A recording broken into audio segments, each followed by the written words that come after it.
बलांगीर जिला बंगमुंडा ब्लॉक कार्यालय घेराव करिछि बिजु जनता दल। कंटाबांजी निर्वाचन मंडलर पूर्वतन विधायक तथा वरिष्ठ बीजेडी नेता आयुब खान आह्वान क्रमे बंगमुंडा ब्लॉक बिजु जनता दल सभापति राधाश्याम केतकी नेतृत्व में शह शह दलीय कार्यकर्ता स्थानीय गोलेई छकटारे एकत्रित हुई एक विराट शोभायात्रा बंगमुंडा ब्लॉक कार्यालय परिसर में पहुंची।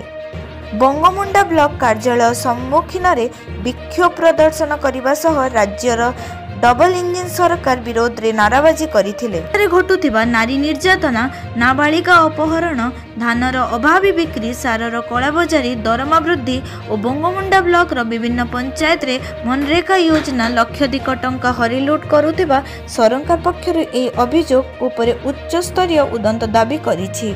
सेहीपरि बालेश्वर एफएम कॉलेज छात्री सौम्यश्री विसिंह परिवार को 2 कोटी टंका क्षतिपूर्ण देबाकू दाबी करा जायछि। एहिभଳି 17 दफा दाबीपत्र ओडिशार राज्यपाल उद्देश्य रे बंगमुंडा ब्लॉक प्रशासन जरिया बिजु जनता दल कार्यकर्ता प्रदान करिछि। आम ओडिशा सरकार बीजेपी सरकार मोहन सरकार तांकर दुर्बलता अत्याचार अन्याय बहुत विपुल संख्यार बढ़िबाक चलुचे। नारी सुरक्षा नहीं, दरदाम वृद्धि, सार कलाबजारी बिक्री, तापरे आमर वर्तमान मंडी रे धान विक्रय पाई जो मानकर इजमाली अच्छी से तहसीलदार आरआई सुपारिश मांगवा पड़ुची। बहुत तमाने धान बिक्री रेट अधिक करवा द्वारा धान आउ बिकी नहीं पारिबा से प्रकार व्यवस्था से जारी रखीछन।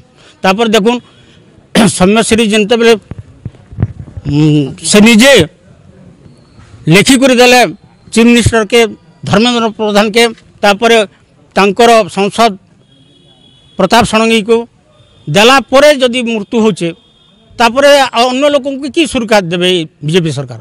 तापर देखुन बालंगारे झील अपहरण एमती बहुत घटुचे। वर्तमान टिडलागड़ पाखरे गोटे छुआ बिक्री होती बागदेर गाँव में। एपरी दुर्बलता सरकार को अधिक अच्छी।